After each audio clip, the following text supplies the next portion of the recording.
नमस्कार, मैं हूं अंकुर शर्मा और प्रादेशिक खबरों में आप सभी का स्वागत है। हरियाणा में पंचायती चुनाव प्रक्रिया शुरू होने के साथ ही सभी राजनीतिक दलों ने इसके लिए अपनी रणनीति बनानी शुरू कर दी है। इसी कड़ी में बहुजन समाज पार्टी के प्रदेश अध्यक्ष ने अपनी चुनावी रणनीति की घोषणा की। बसपा इन चुनावों में गांवों का विकास कराने के लिए मुद्दा लेकर जनता के बीच जाएगी। प्रदेश में चाहे अभी किसी भी राजनीतिक दल ने पंचायत चुनाव अपने मिशन पर लड़ने की घोषणा की हो, लेकिन बहुजन समाज पार्टी ने जिला परिषद चुनाव अपने निशान लड़ने की घोषणा कर दी है।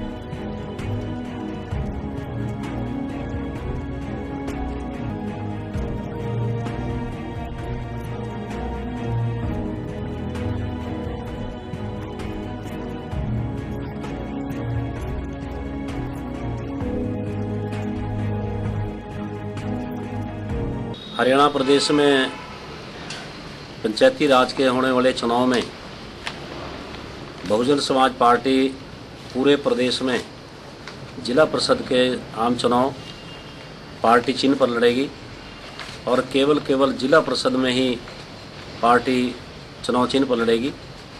ये फैसला लिया गया है।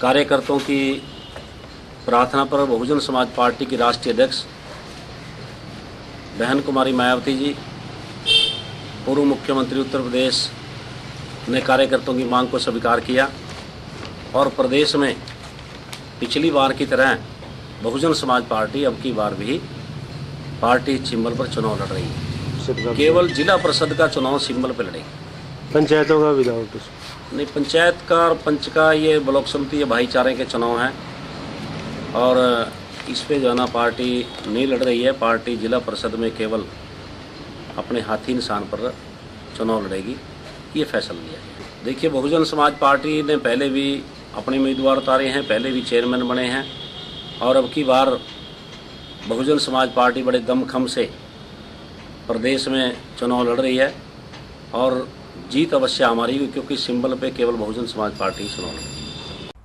और जिले भर में डेंगू के साथ साथ जापानी बुखार का कहर भी शुरू हो गया है। जापानी बुखार से प्रभावित एक महिला मीना की निजी अस्पताल शाह में मौत हो गई, जबकि 2 मरीज अभी भी आईसीयू में दाखिल हैं।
से अभी हमारे पास 2 पेशेंट आए थे जो एडमिट हुए। एक तो डेंजर हमने उसकी डेथ हो गई, एक अभी एडमिट है हमारे पास, वो स्टेबल है। तो 2-3 और सस्पेक्टेड है जो इनका निशा है कि क्या जुबानी बुखार। डॉक्टर साहब, आजकल जो है बीमारी ज़्यादा फैल रही है, इसके प्रिकॉशंस के लिए आप जो पेशेंट्स हैं या आम नागरिक हैं उनको क्या मतलब संदेश देना चाहिए? बेसिकली ये मच्छर के काटने से ही होती है और जो उनका मच्छर से ही बचाव एक बचाव है। पानी अपने घरों में जानवर पानी वगैरह ना इकट्ठा होने में सफाई रखें और समय समय पर इसका मच्छरमार दवाई इस्तेमाल कुछ मतलब ज़्यादा ही आ रहे हैं, काफ़ी आ रहे हैं पेशेंट। एवरेज 10-12 पेशेंट जो हमें शक होता है, जो स्लाइड टेस्ट पॉजिटिव होता है वो आए हैं। तो उसमें से तकरीबन स्टेबल ही होते हैं, कोई ज़्यादा सीरियस नहीं है। क्योड़क गाँव का रहने वाला है, लड़की थी 20-22 साल, उसकी 3-4 दिन पहले आया था, तो सुबह एडमिट हुआ और रात को। और गणेश चतुर्थी को लेकर बाजार में 9 प्रकार की मूर्तियां आई हैं। गणेश उत्सव को लेकर मूर्ति खरीदने के लिए लोगों की भारी भीड़ लगी है। महाराष्ट्र की तर्ज पर अब ये जो त्योहार है वो हरियाणा प्रदेश में मनाया जाने लगा है।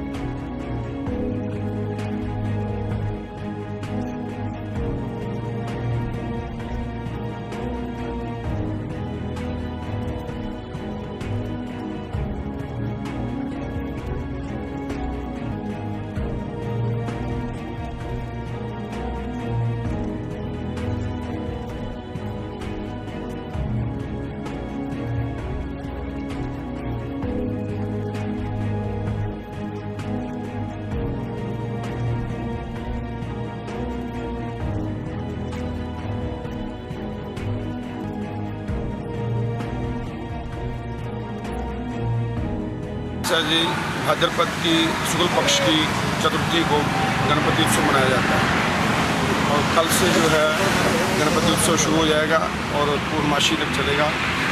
गणपति महाराज की पूजा करने से सभी भक्तों की मनोकामनाएं पूर्ण होती हैं और विशेषकर भगवान गणपति जी को घर में रखकर इसकी जो है पूजा करने से और बाद में विसर्जन करने से जो भी आपकी मनोकामना हो वो पूर्ण होती है। तो आज यहाँ पर किस प्रकार की गणेश की मूर्तियाँ देखने को आपको मिल रही हैं?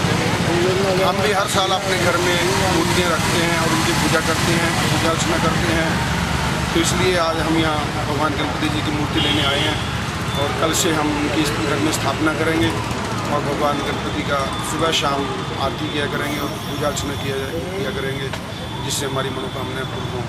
भाजी यो अलग अलग अपने बच्चों के लिए बनाए भी, जो अपनी है जो को ग्राहक आते हैं भी, वो पूरी लागत भी पूरी नहीं हो रही है जो को हम बोलते इतना नहीं कि बेटे यो है जो यू बात है। अपने इसका में हमारा गुजारा भी बड़ा मुश्किल से चल रहा है। क्या करें, 1 साल से 1 बार काम आता है, फिर भी है जो को काम ढंग से नहीं चल रहा है। एक मूर्ति को बनाने में कितना समय आपका लगता है? हमारा बाबूजी एक मूर्ति में बनाने में, छोटी मूर्ति में 7-8 दिन लग जाते, कम से कम है जो पूरी कम्प्लीट करने में।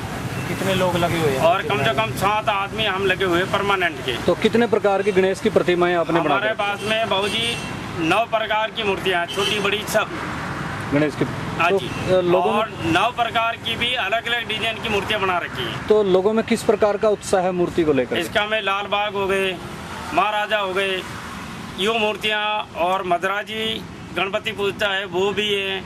बहुत सारा कुछ है जो वो अलग अलग मांगते भी, इतनी डिजाइन की अपने पास में नहीं है बाबूजी। अपने पास में 9 प्रकार की मूर्तियाँ हैं। बाहर से मूर्तियाँ जैसे डई हम किराए लाते, गाड़ी किराया भी हो गया, सारा कुछ वो भी हो गए। जगह लाल बाग के लिए ज़्यादा कुछ नहीं जी, भाई जो इतनी मूर्तियाँ हैं जो हमारा से बना नहीं पाती आए हैं क्योंकि कल गणेश चतुर्थी है और मूर्तियों की मंदिरों में, पंडालों में और जगह जगह अपने अपने घरों में भी लोग स्थापना करेंगे। और इस तरह क्योंकि गणेश जी प्रथम पूजित हैं, कोई भी देवताओं के कार्य में, कोई भी ऐसे कार्य जो हमारे पुण्य से संबंधित होते हैं या धर्म से संबंधित होते हैं, उसमें सबसे पहले गणेश जी की पूजा की जाती है। उन्हीं के पूजा के रूप में ये सारा कार्य प्रारंभ होता है। और इसीलिए अब यहाँ पर भी, हरियाणा में भी, महाराष्ट्र की तर्ज पे जगह जगह बहुत ही बृहद रूप से गणेश जी का और गणपति जी का पूजा का प्रचार हो रहा है। हमारे कुरुक्षेत्र नगर में भी अनेक जगह लोगों ने अपने अपने स्थानों पर मंदिरों में इनकी स्थापना करनी प्रारंभ कर दी है और कल बहुत से स्थानों पर इनकी स्थापना होगी और उसी तरह 27 को जब अनंत चतुर्थी होगी तो उस दिन इनका विसर्जन होगा। और मोगा के सिविल अस्पताल में मरीज परेशान है क्योंकि डॉक्टर्स की तरफ से मरीजों का ध्यान अच्छे से नहीं रखा जा रहा। वहीं दूसरी तरफ मोगा सिविल अस्पताल में सिर्फ 120 बेड है जबकि मरीजों की गिनती 300 के करीब है।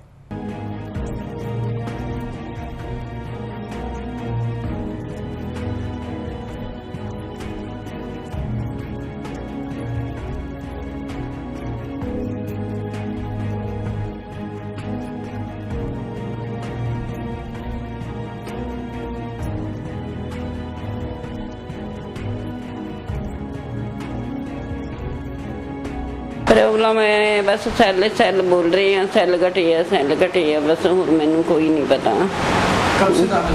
कल से वो प्राइवेट भी हमने प्राइवेट करवाया था ट्रीटमेंट, तो प्राइवेट वाले बोले ले जाओ डॉक्टर के पास है, सैल घटे हैं।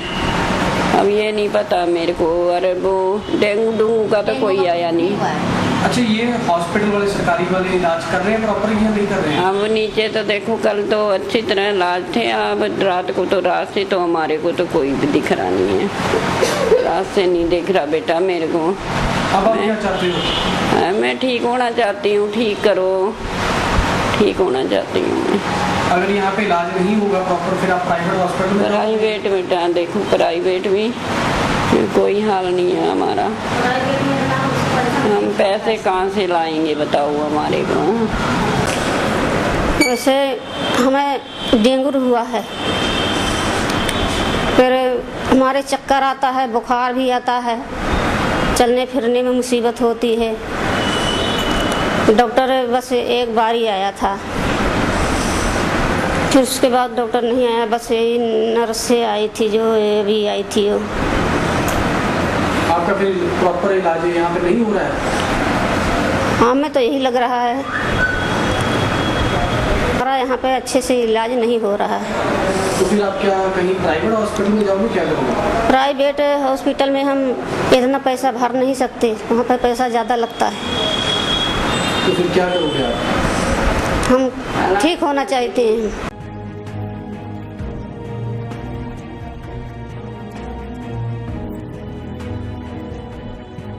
हमको डेंगू का प्रॉब्लम है, सेल की कमी है, बाकी कल से दाखिल हुई है। सरकारी हॉस्पिटल में? हाँ, सरकारी हॉस्पिटल में। तो इलाज कैसे हो रहा है? इलाज से ठीक ठाक हो रहा है, तो उतना खास नहीं हो रहा है। डॉक्टर कितनी बार आता है यहाँ? डॉक्टर जी एक बार आया सर। तो अब आप क्या चाहते हो? कहीं प्राइवेट लेके जा रहे हो अपनी तकलीफ को? प्राइवेट देख रहे हैं भी सर, कितना टाइम लगता है, सही ढंग से मतलब हो जाता है तो ठीक है, नहीं तो प्राइवेट ले जाना ही होगा, क्योंकि प्राइवेट में टेस्ट उस्ट कराया है 22,000 रुपये तो उसमें लग गया मेरा, गरीब आदमी।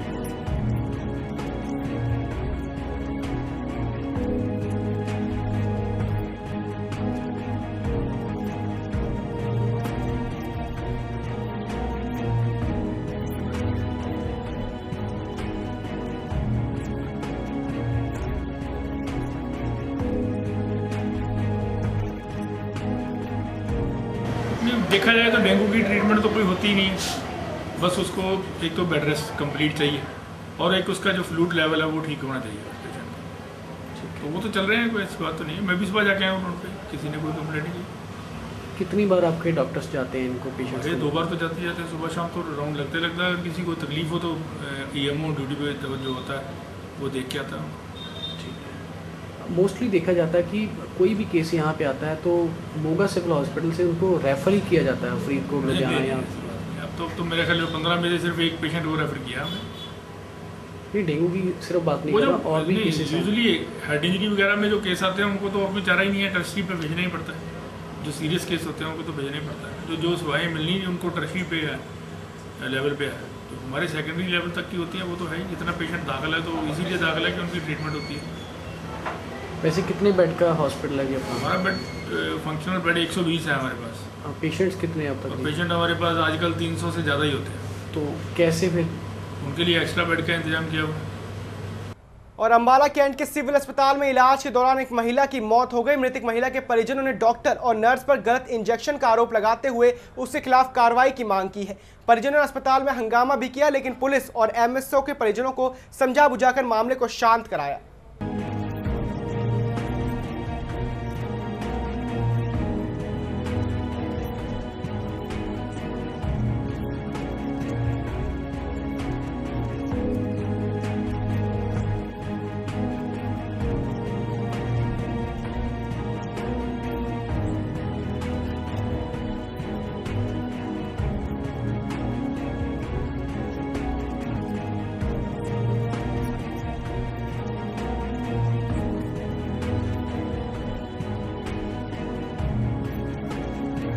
मैं अपनी वाइफ को लेकर आया, उसको उल्टियाँ लगी हुई थी। लेके आया तो उन्होंने, डॉक्टर ने पहले तो देखा ही नहीं, बड़ी मुश्किल से देखने लगा तो उसने नर्स को कहा ये इंजेक्शन लगा दे। वो इंजेक्शन लगाकर उसके बाद उसने देखा नहीं, पौने घंटा हो गया। फिर मैं ही जाकर मैंने कहा उसको चेक तो करो। दोबारा चेक करने आया तो कहने लगे जी ये इसकी तो डेथ हो गई। बीपी तक नहीं चेक करा उन्होंने कि भाई मरीज का बीपी तो चेक कर लें कि डोज लेने जोगा है भी कि नहीं है। क्या इंजेक्शन वगैरह लगाया था? हाँ जी, इंजेक्शन लगाया था। ये तो मुझे पता नहीं कौन सा इंजेक्शन लगाया। उसने नर्स को कहा ये लिख कर दिया कि ये इंजेक्शन लगा दे। वो इंजेक्शन लगाया, उसके बाद उन्होंने गौर ही नहीं करी कि इंजेक्शन का क्या रीजन हुआ, क्या कुछ नहीं हुआ। क्या बीमारी थी और कहाँ से इलाज चल रहा था? पहले एम्स के अंदर उसकी यहाँ सर्जरी हुई थी। अभी हम 4-5 दिन पहले ही वहाँ से आए थे। डॉक्टर ने वहाँ लिख कर दिया था कि ठीक है, कोई दिक्कत नहीं, आप 4-5 घंटे का सफर भी कर सकते हो। मैं यहाँ लेके आया हूँ, ठीक रही, कोई दिक्कत नहीं थी, सिर्फ उल्टियाँ लगी थी। ऑपरेशन किस चीज का हुआ था, क्या प्रॉब्लम है? यहाँ कोई नस ब्लॉक थी। आप इसके लिए किसको जिम्मेदार मानते हैं? जिम्मेदार ये डॉक्टर की लापरवाही है कि जिसने बीपी तक नहीं चेक किया। नहीं तो अगर ऐसी कंडीशन होती तो वो हमें वहां से ही ना भेजते, एम्स से ना भेजते हमें वापस। एक्शन की और डॉक्टर और नर्सों की स्टाफ कितने लापरवाह होंगे कि मरीज बिल्कुल जैसा मर्जी मरीज हो, इनको कोई लेना देना नहीं है। मंत्रालय के अंबाला के निगम के अंबाला के अंदर ही ये हाल है कि क्या करेंगे डॉक्टर, और मरीज आएंगे और कैसे देखेंगे? आप ये बताओ। हमारे विज साहब हैं, स्वास्थ्य मंत्रालय के हैं, और उनके होते हुए अंबाला में ये हाल है। कोई डॉक्टर देख के है नहीं, कोई पेशेंट आ जाता है इमरजेंसी को देखता ही नहीं ध्यान से। अब पेशेंट चाहे मर जाए, कुछ हो जाए, तड़पता रहे, क्या होगा आगे आने वाले टाइम में? इंक्वायरी तो होनी चाहिए। आगे से डॉक्टर फिर लापरवाही करते रहेंगे, उनका क्या फायदा? हर पेशेंट के साथ ऐसे करते रहेंगे, क्या करोगे आप? आप भी बताओ, आप भी कल को बीमार हो आओगे, आपके साथ ही ऐसे ही कर देंगे, क्या होगा?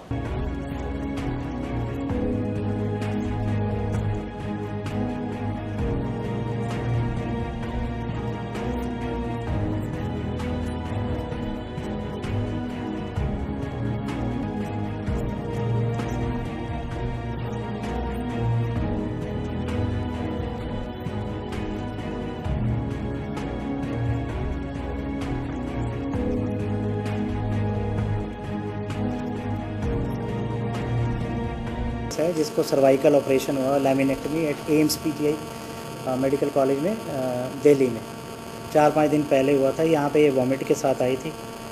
हमारे डॉक्टर्स ने इसको एग्जामिन करा और उसके बाद पल्स वगैरह देखा इसका, और इंजेक्शन एमसेट और एसी लॉक इसको दिया। अभी एक नए डॉक्टर आए, उन्होंने कल ही ज्वाइन किया है। नाम तो मुझे इस टाइम ध्यान नहीं है उनका।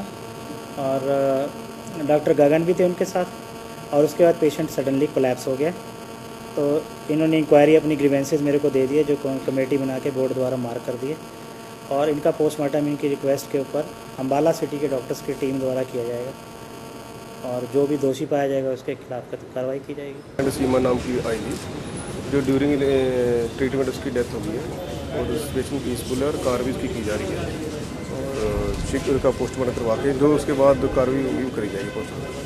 महेंद्रगढ़ के गांव बवाना से 25 दिन पहले दबंगों द्वारा सपेरा समाज के परिवारों को निकालने का मामला एक बार फिर से गर्मा गया है। सपेरा समाज के लोगों ने प्रशासन के रवैये के चलते अंबेडकर चौक पर अनिश्चितकालीन धरना शुरू कर दिया है।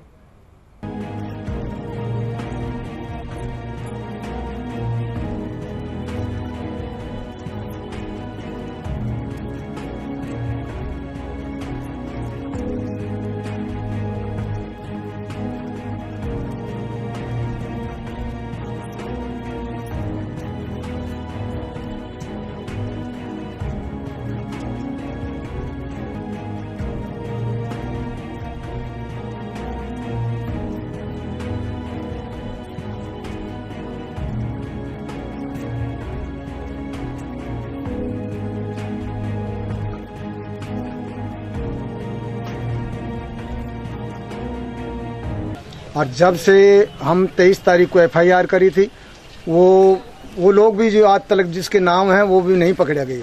पुलिस कार्रवाई नहीं हो रही है। DC साहब का भी अपनाम हुआ, DC साहब ने ऑर्डर किया था, उसके पे भी कोई मसला नहीं बना। SB साहब ने ऑर्डर किया था कि गांव बुआने में सपेलों को वहां जाकर बसाया जाएगा, पुलिस जितनी भी होगी जितनी मैं दूंगा, लेकिन उन पर भी कोई आरोप नहीं हुआ। BDO साहब, तहसीलदार साहब, जितने भी जो साहब लोग ये हमें मीठी गोली दे रहे हैं, हमारा कोई बच्चों का ठिकाना नहीं लिया। आज तक हम 21 तारीख से लेकर 16 तारीख तक हम सभी पर्सन का ये सवाल उठाते रहे, सुनते रहे, लेकिन जब हमारा बस नहीं चला तो हम रोड पर आ गए, हमारे बच्चों समेत लेकर, और हमारे बच्चे और औरतों को लेकर हम धरने पे बैठे हुए हैं। इस विषय में है कि 21/8 को इन सपेरों को गांव के कुछ असामाजिक तत्वों ने पंचायत के इशारे पर मिलकर इनको घर से बेघर कर दिया था। इनका सामान अपनी ट्रॉलियों में लाद कर महेंद्रगढ़ चौक के पास छोड़ गए थे और इनके साथ बदतमीजी हुई, मारपीट हुई, जिसका मुकदमा दर्ज SC एक्ट के तहत हुआ है। परंतु SC एक्ट लगने के बावजूद भी आज इस SC एक्ट की धज्जियां उड़ाई जा रही हैं। 1 महीने से लगातार आरोपी खुले आम घूम रहे हैं और वैसे सरकार प्रशासन इनके लिए इनके बच्चों की पढ़ाई का कोई व्यवस्था नहीं की, क्योंकि व्यवस्था कैसे हो जब तक आरोपी खुले घूमते रहेंगे। इनके बच्चों को सुरक्षा का कोई प्रबंध नहीं है। बुआना गाँव में इनके बच्चे बुआना और मालडा में पढ़ते थे, 30 बच्चों की पढ़ाई बेकार जा रही है। और जो आदमी इस देश की मुख्य धारा से जुड़ना चाह रहे थे, भीख मांग कर बेचारे गुजारा करते थे, आज वो कमाऊ बनकर एक स्थायी निवास बनाकर रहना भी इन लोगों को बर्दाश्त नहीं हुआ। हम यही गुजारिश करते हैं कि इन लोगों के खिलाफ सख्त से सख्त कार्रवाई हो और जल्द से जल्द गिरफ्तारी हो, और जिन अधिकारियों ने आज तक अपने कर्तव्य की पालना नहीं की उनकी SC एक्ट की सेक्शन 4 के तहत मुकदमा दर्ज हो। जैसे जो आज धरना है ये आगे भी जारी रहेगा? हाँ, ये धरना जब तक इनकी मांग पूरी नहीं होगी, इनको स्थायी नहीं बसाया जाएगा और इनके आरोपियों को सजा नहीं दी जाएगी, गिरफ्तार नहीं होगी, तब तक ये धरना जारी रहेगा। और नेपाल में मनाया जाने वाला पर्व हरितालिका तीज उत्सव को रेवाड़ी में भी बड़े धूमधाम से मनाया गया। इस उत्सव का आयोजन मूल प्रवाह अखिल भारत एकता महिला विभाग की ओर से किया गया, जिसमें नेपाली महिलाओं ने बढ़ चढ़कर भाग लिया।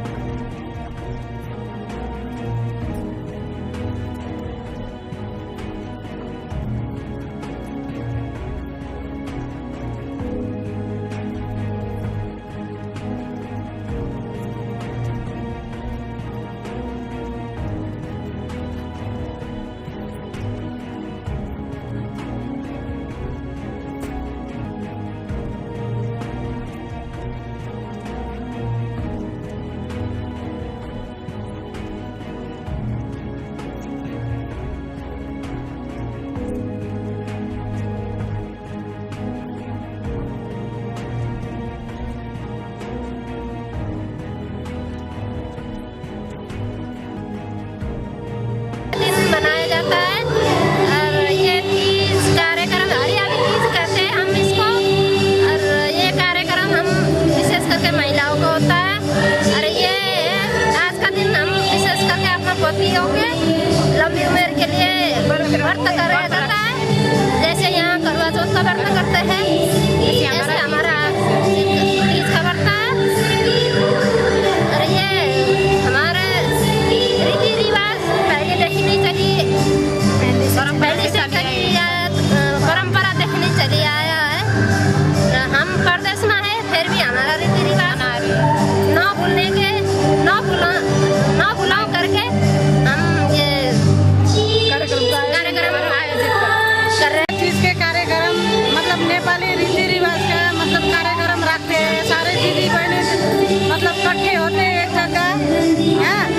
ये कि अब नेपाल में थे तो हम सारे मतलब इकट्ठे होते थे, पर यहाँ भी हम अपने गांव के रीति रिवाज मतलब भूल नहीं सकते, इसीलिए यहाँ भी हम हरितालिका तीज के कार्यक्रम मतलब इसीलिए रखते हैं ताकि हम गांव के रीति रिवाज अपने न भूल पाए। और प्रादेशिक खबरों में फिलहाल इतना ही।